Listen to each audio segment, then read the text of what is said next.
Hello everybody, welcome back to my channel, The Lens of Truth with me, Ivan Florentino, and for today's video, I wanted to talk about my first impressions of Prince of Persia and the Lost Crown.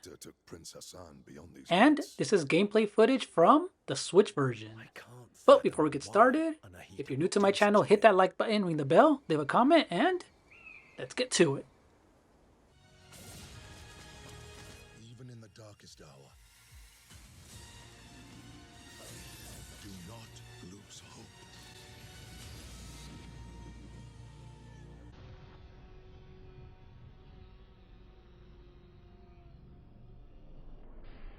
So to begin, the game has many difficulty options. We have Rookie, Warrior, Hero, and Immortal. And this is actually pretty great for anyone who's not into these type of Metroidvania / action adventure platformer style games. And the amount of options is just robust and welcoming to anyone who's diving into this genre for the first time. And it's great to see things like enemy damage, enemy health, environmental damage, dodge window, and more options like that in order to get through the story and not really have to worry so much about the difficulty when it comes to enemies, and more games need to do this. It won't be long. And now let's get on to the presentation. As soon as you start off the game, it's a gorgeous looking one. It's very stylized, and you can tell it's using the Ubisoft style engine and art style like Mario Rabbids Sparks of Hope, and it just works great on the Nintendo Switch platform, especially when it comes to transitioning from the story, the narrative, and the voice acting works very well, and it just lends itself to a great 2D side-scroller visual showpiece. And as soon as you start the game, it introduces you to the smooth controls, the way that the main character is able to walk, run with ease. It teaches you how to jump, and the movement just feels super smooth. And one of the first comparisons that everyone was talking about is Metroid Dread. And we all know that that game was good, and the way that Samus felt, this game nails the smoothness, the movement. Everything just feels very tight, especially when it comes to the wall jumping, jumping around the air, around poles, throwing yourself left and right. It feels organic and fun to play.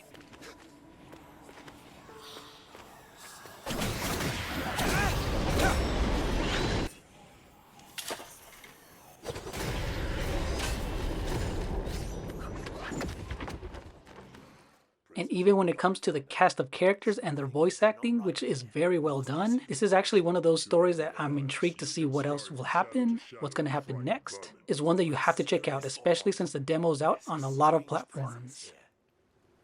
I can feel it too. And there's only one way to find out. Let's go then.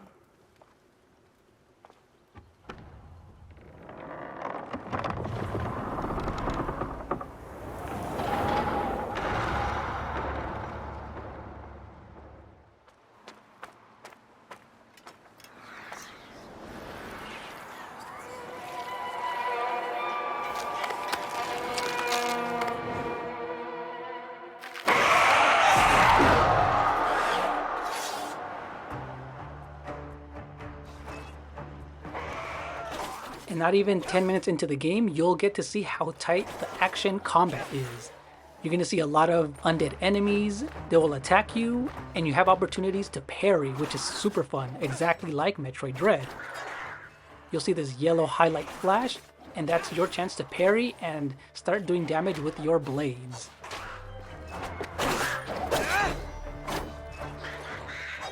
The way that Sargon, our main character, feels fluid, jumping over characters and sliding, dodging, parrying, the combos just feel organic. There was even times when I was dodging and pressing buttons right at the same time where he's even doing a kick and doing special moves like throwing blade slashes was really fun. I can't wait to see more combat combos and extra moves you get to learn and see how they can be chained together.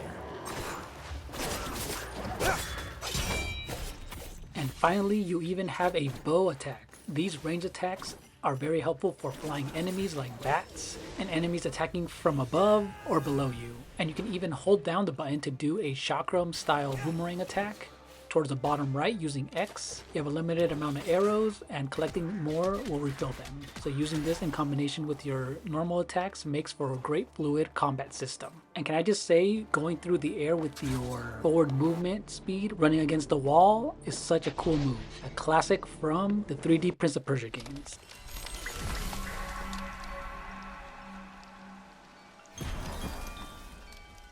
And that brings me to my next point when it comes to amulets and the way that they're numbered, and you put them on in order to give yourself some skills, some perks, like more dodge time, extra health, and defense. You'll find these trees all over the map, and this is one way of saving as well. This is one of those skill trees that I want to see how powerful you'll end up being towards the end of the game, and hopefully it looks like you're able to mix and match to fit your gameplay style. These trees are special. They're called Whack Whack. They have the purest of Athra. So, stand beneath its leaves to restore your energy. And an added plus are these memory shards, where anyone who's ever played a Metroidvania game, you do tend to forget to come back to areas that look intriguing, maybe things like this treasure chest, or suspicious areas that you can't reach to until you get a new item.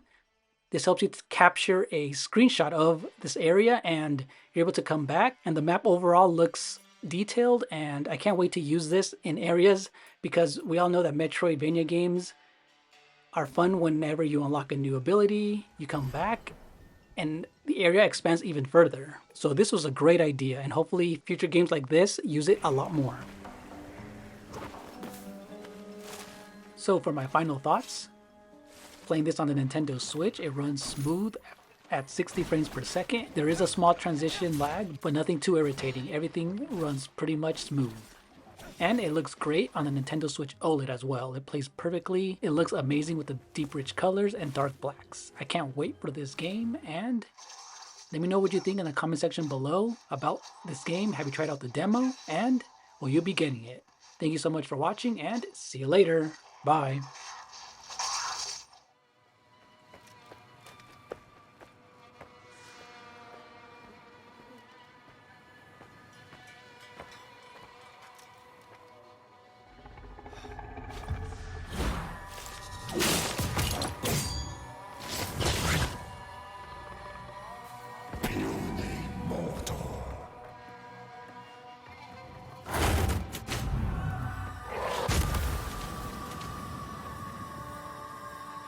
Your life ends here.